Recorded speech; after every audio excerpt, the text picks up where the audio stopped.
O que a Lígia falou, A gente? Lígia falou que se eu colocar as asinhas de frango aqui. É pra ela levar os pretinhos na casa dela?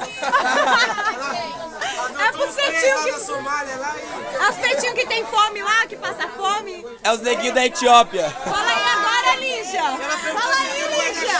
Fala, se defende. Se defende, Lígia. Mentira. Ela tá com fome mesmo, ela tá com fome mesmo. Fala que você mora longe. Ó, ela trouxe uma marmita, eu não queria contar, mas ela trouxe. Eu sei como que é comer farinha com água. A verdade é essa. Você não falou que quando a Chile falou que era churrasco? Adriana tem alguma coisa pra falar? Adriana, o que ela trouxe? Trouxe capoeira, hein?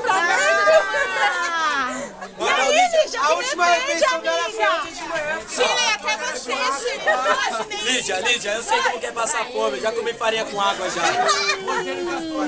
E aí, amiga? Ah, eu tô com muita dor dessa minha amiga Lígia, então vou falar que é tudo mentira, tudo mentira.